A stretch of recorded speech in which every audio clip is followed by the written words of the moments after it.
Oke.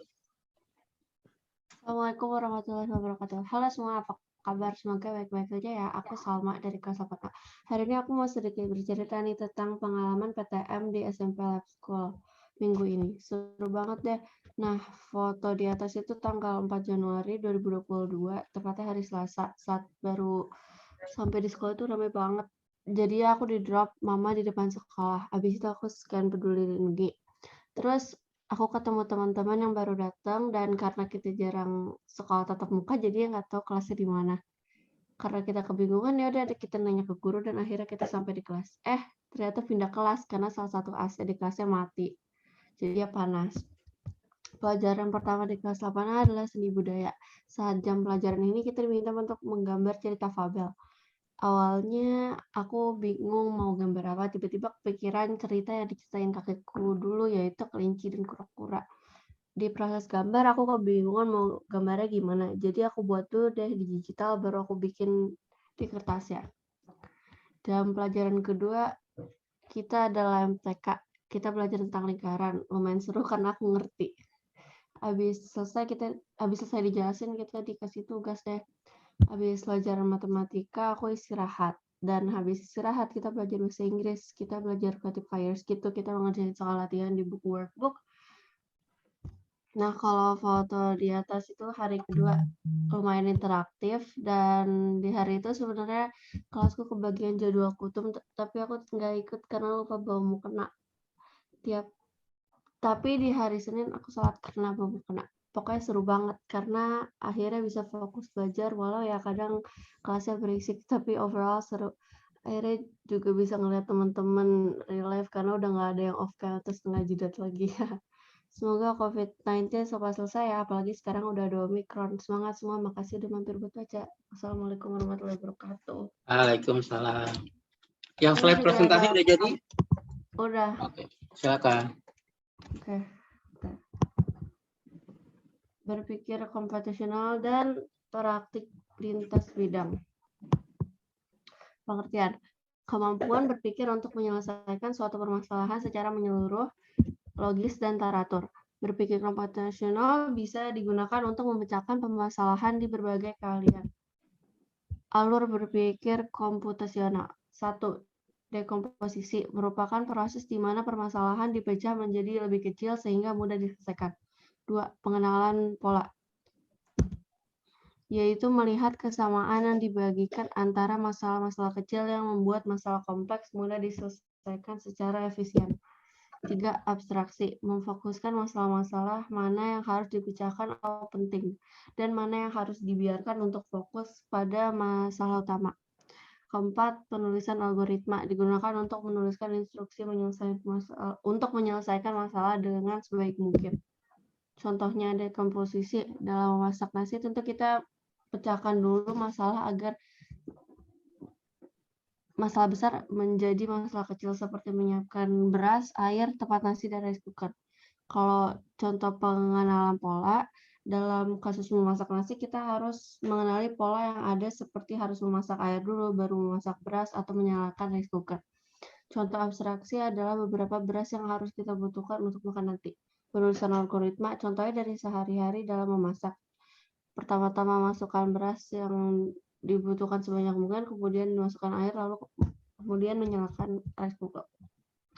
Praktik lintas bidang adalah pola pikir komputasional yang bisa dipraktikkan dalam kehidupan sehari-hari. Tidak dapat dipungkari bahwa perkembangan teknologi informasi dan komunikasi terjadi dengan sangat cepat dan mempengaruhi kehidupan manusia. Teknologi telah membuat banyak keuntungan bagi penggunanya. Dampak kurang bagus dari praktik lintas bidang adalah misalnya karena e-commerce berkembang pesat, mall konvensional dan toko menjadi sepi karena orang-orang lebih memilih berbelanja online. Berat badan ideal. Mempunyai berat badan ideal merupakan idaman bagi setiap orang. Selain memberikan penampilan tubuh yang terlihat lebih bagus, sering kali juga menjadi indikator kesehatan. Ada berbagai metode untuk menghitung berat badan ideal yang digunakan secara umum, diantaranya menggunakan rumus Broska dan Body Mass Index atau BMI. Selain itu juga ada metode untuk menghitung berat badan khusus untuk bayi, anak-anak, dan ibu hamil. Metode Brusca menggunakan rumus berbeda untuk pria dan wanita. Ini ada rumusnya. Kalau wanita berat badan ideal KG sama dengan tinggi badan dikurang 100 tambah atau kurang 15. Kalau pria berat badan ideal sama dengan tinggi badan kurang 100 tambah 10%. Menghitung berat badan ideal dengan algoritma atau Scratch. Mula-mula program meminta input untuk memilih salah satu dari dua metode yang tersedia, yaitu BMI atau Brusca. Jika user memilih BMI, maka program akan meminta berat badan dan tinggi, kemudian mengkalkulasi dengan rumus yang ada di slide sebelumnya. Sama seperti dengan metode Brusca, program akan meminta gender, laki atau perempuan, agar rumus berfungsi. Program ini juga memiliki fitur untuk mendeteksi typo saat memilih metode antara BMI atau Brusca. Itu saja presentasi. Wassalamualaikum warahmatullahi wabarakatuh.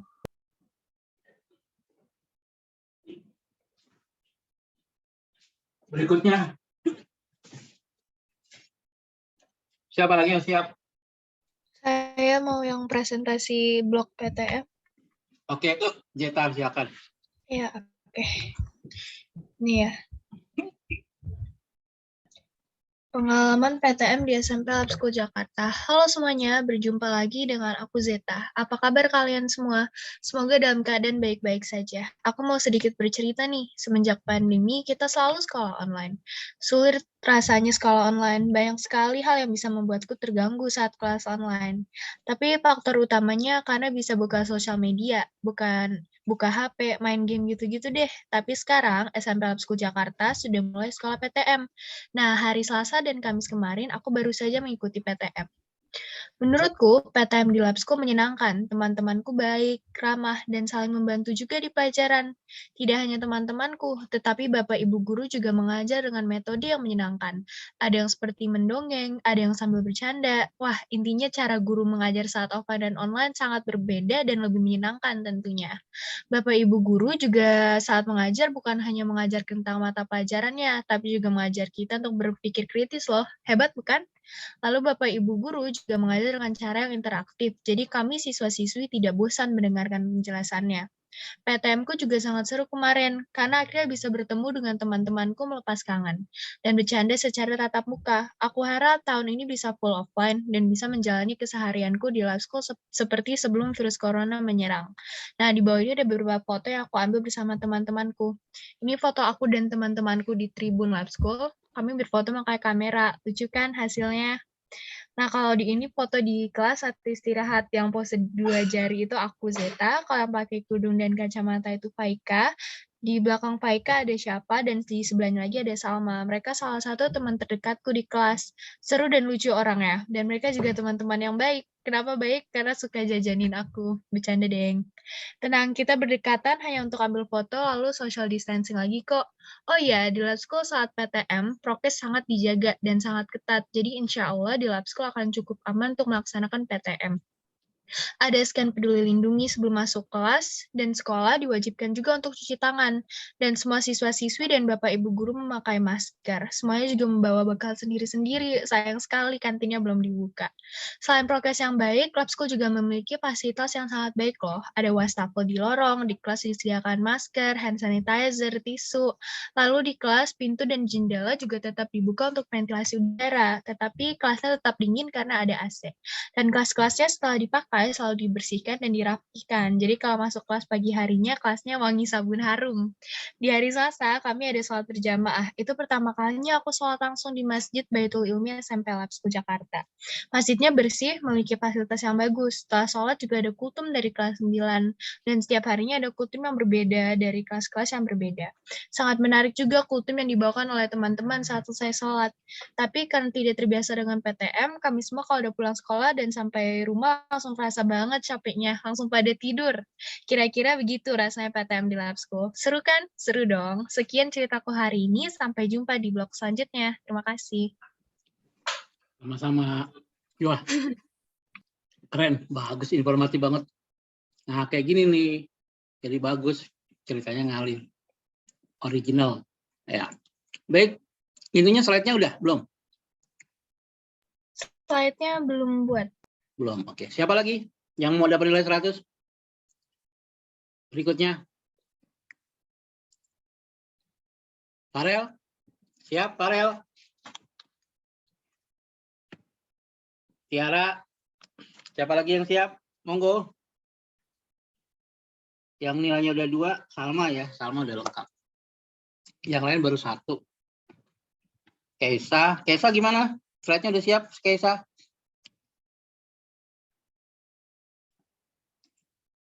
Mazaya baru 1, Zeta baru 1. Siapa lagi? Silakan. Masih ada waktu 10 menit.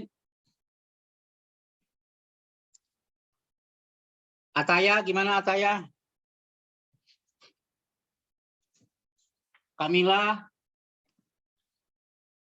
Revan? Silakan, siapa yang siap? Ada waktu 10 menit. Ada? Nadia, siap? Nggak ada? Oke, saya lanjutin presentasi saya. Jadi di BKPDF ini nanti, ya, ada masalah identifikasi, kemudian ada masalah analisis, lalu implementasi sosial, metode berpikirnya. Nah, yang paling penting ini metode berpikirnya nih. Metode berpikir komputasi adalah kemampuan berpikir komputasi meliputi 4 hal. Yang pertama, dekomposisi. Yang kedua, pengenalan pola. Yang ketiga, abstraksi. 4, algoritma. Nah, ini mohon 4 hal ini kamu kuasai, kamu baca-baca apa sih dekomposisi, apa itu pengenalan pola, apa itu abstraksi, dan terakhir, apa itu algoritma. Nah, Om Ye kasih tahu dulu ya. Decomposition atau dekomposisi adalah memecah-mecah masalah menjadi lebih kecil dan sampai ke pokok sebuah masalah hingga kita menyelesaikan suatu masalah tersebut dan dapat menyelesaikannya satu persatu serta mengidentifikasi pembagian atau perbagian dari mana masalah itu datang. Contoh sederhana dari dekomposisi adalah sebuah potongan kue atau pisang. Ya, kalau kalian beli Pizza Hut, kan dipotong-potong tuh. Ada yang dibagi 4, ada yang dibagi 8, ya, ada yang dibagi 9, bagi 10, tergantung permintaan. Nah, ini dipotong kecil-kecil agar lebih mudah memakannya dan dapat dikonsumsi banyak orang. Contoh nyata dalam komputer misalnya adalah memecah drive atau directory dalam sebuah komputer berdasarkan komponen penyusunnya, file dan folder. Lalu ada pattern recognition. Mencari pola biasanya di dalam sebuah masalah terdapat pola-pola tertentu untuk memecahkannya. Di situ kita dituntut mengetahui sendiri bagaimana pola tersebut. Contoh sederhana dari pengenalan pola adalah dalam menyelesaikan persoalan pada gambar di bawah ini. Nah, ini. Ya, ini contoh. Udah di kamu ini ya, download ya di itu. Dengan melihat pola, ya, jadi ini biasanya kalau kamu tes IQ, ya psikotes sekalian ini pola ini gambar. Dengan melihat pola gambar, maka kita dapat menentukan gambar sebelah yang kiri yang sesuai bentuknya dengan pola gambar yang ada di sebelah kanan. Yang ketiga adalah abstraksi, melakukan generalisasi dan mengidentifikasi prinsip-prinsip umum yang menghasilkan pola, tren, dan keterlaluan tersebut. Biasanya dengan melihat karakteristik umum dan juga membuat model suatu penyelesaian. Atraksi juga dapat berarti kemampuan untuk memusatkan perhatian pada informasi yang penting saja dengan mengabaikan detail yang tidak relevan. Contoh atraksi, ya. Jadi ini langsung dia. Makanya kalau kita bikin PowerPoint tuh langsung aja to the point, ya. Hal-hal yang pentingnya aja. Jangan semua file dimasukin situ. Nah, Canva itu aplikasinya enak banget, bikinnya gampang karena dia template-nya udah ada. Contoh abstraksi misalnya mengenali pola file dokumen, file system, file execution, atau struktur data garis miring file. Hal tersebut dapat dilakukan dengan cara menyimpan file sistem folder Windows, file program di folder program file, file data garis miring dokumen di folder my dokumen dan lain-lain. Yang keempat adalah perancangan algoritma. Nah, ini ada di buku nih halaman 191 kalau nggak salah. Mengembangkan petunjuk pemecahan masalah yang sama secara step by step, langkah demi langkah, tahapan demi tahapan, sehingga orang lain dapat menggunakan langkah garis miring informasi tersebut untuk menyelesaikan permasalahan yang sama. Contoh lain dari perancangan algoritma misalnya adalah cara menyiapkan sarapan pagi yang dapat dilihat alur algoritmanya pada bagian di bawah ini. Nah, ini contohnya nih ya. Saya kurang jelas nih. Nah, ini contohnya. Nanti bisa dilihat di PDF yang saya bagikan. Nah, ini aktivitas 1, tantangannya. Kiki sedang membuat gelang dari manik-manik berbentuk bulat. Urutan warna manik-manik pada gelang tersebut adalah merah, hijau, kuning, ya. Dan itu membuat Kiki tidak akan merubah urutan warnanya, ya. Mulai dari merah, hijau, kuning, biru. Nah, jika salah satu warna manik-manik habis, Kiki akan meneruskan membuat gelang dengan manik-manik yang tersisa. Manik-manik yang bersebelahan tidak boleh berwarna sama. Kiki memiliki A. 5 buah manik-manik merah, B. 3 buah manik-manik hijau, C. 7 buah manik-manik kuning, D. 2 buah manik-manik biru. Tantangannya, berdasarkan kesediaan manik-manik dan aturan urutan warnanya, berapa banyak manik-manik yang dapat dirangkai oleh Kiki? Menurut kamu, apakah A. 8, B. 17, C. 15, D. 5?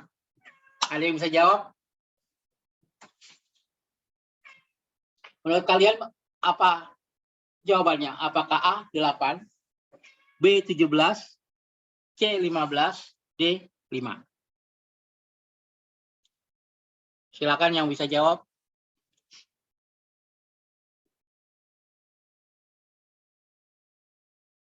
Nah, buat PR ya.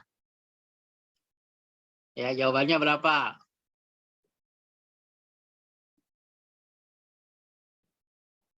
Ada yang bisa jawab? Cari di internet. Ini banyak nih di internet nih. Kamu Google di internet, cari jawabannya. Ya. Optimasi penjadwalan atau decomposition. Dalam kehidupan sehari-hari, terkadang kita perlu mengatur jadwal untuk berbagai kegiatan. Misalnya dari pukul 7 sampai pukul 12. Kayak kita nih sekarang, kita tuh udah dijadwal. Jam sekian, pelajaran ini, jam sekian, pelajaran itu, terus sampai akhirnya sebentar lagi mau habis nih, 2 menit lagi. Nah, itulah yang disebut dengan decomposition. Dalam mengatur rangkaian pekerjaan, terkadang ditemukan ada 2 atau lebih pekerjaan yang dapat dilakukan secara paralel. Misalnya ketika kalian akan mengerjakan PR, ibu meminta bantuan kalian untuk mendidihkan air yang berada di sebuah panci besar. Kalian dapat menyalakan kompor dan menaruh panci berisi air di atas kompor tersebut. Tentunya, kalian tidak perlu menunggu air tersebut sampai mendidih terlebih dahulu baru mengerjakan PR. Kalian bisa mengerjakan PR selagi menunggu air tersebut mendidih. Ingat, jangan keasikan mengerjakan PR sampai air habis kalau terlalu lama mendidih. Itu namanya istilahnya multitasking. Ya, jadi sekarang kita sambil belajar, ada anak tuh yang maniak game, pasti dia main game. Atau dia yang senang nonton film, pasti dia nonton film. Nah, akhirnya nggak fokus. Nah, kalau ini kalian bisa fokus kalau kalian mengaturnya dengan cara menggunakan optimasi penjadwalan. Ya. Pada optimasi penjadwalan ini, yang digunakan adalah konsep berpikir komputasi atau decomposition, yaitu memecah-mecah masalah menjadi lebih kecil dan sampai ke pokok sebuah masalah, hingga kita menyelesaikan suatu masalah tersebut dan dapat menyelesaikan satu persatu, lalu mengidentifikasi pembagian dari mana masalah itu datang. Contoh, Bobo diminta oleh ayahnya untuk mengisi penuh 3 buah ember dengan air. Di rumah Bobo hanya terdapat 2 pancuran air yang dapat digunakan untuk mengisi ember-ember tersebut. Untuk memenuhi 1 ember dengan air diperlukan waktu 1 jam. Ya. Pengisian air pada setiap ember dapat dibagi menjadi beberapa tahap. Berapakah waktu tersingkat yang diperlukan oleh Bobo untuk mengisi penuh ketiga ember tersebut? Nah, jawaban kalian adalah berapa jam, berapa menit. Nah, itu ya, nanti cari jawabnya di internet, ada semua jawabannya. Dan karena kita terbatas oleh waktu, 11.30, saya sudah harus menyelesaikan pelajaran di kelas kalian. Maka nanti saya minta tugas informatika pertama menulis PTM di blog, kedua membuat slide presentasi. Nanti slide presentasinya diinikan ke blog ya. Nah, contohnya ini, Ctrl Z. Contohnya ada di sini. Nah, seperti ini ya. Jadi slide presentasinya ini contohnya Wijaya Lab Blogspot aja. Saya ini terakhir. Takutnya ini. Jadi nanti kamu masukin dulu ke slide share. Begitu kamu dapat linknya, udah diupload ke slide share, ini tinggal masukin ke sini ke blog. Maka nanti ada gambar tangan nih, gambar telunjuk. Orang lain bisa unduh di sini, ya. Bisa mengunduh di tampilan layar itu. Nah, kayak gini tampilannya. Ya, jadi kamu upload dulu ya ke slideshare.net, slideshare.net. Ya, saya ini lagi ya. Slideshare.net. Nanti kalau sudah itu baru masuk ke blog. Itu ya.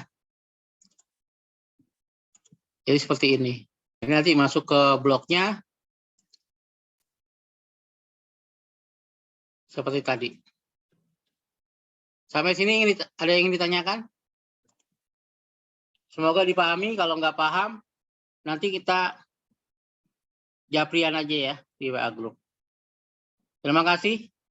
Assalamualaikum warahmatullahi wabarakatuh. Waalaikumsalam warahmatullahi wabarakatuh.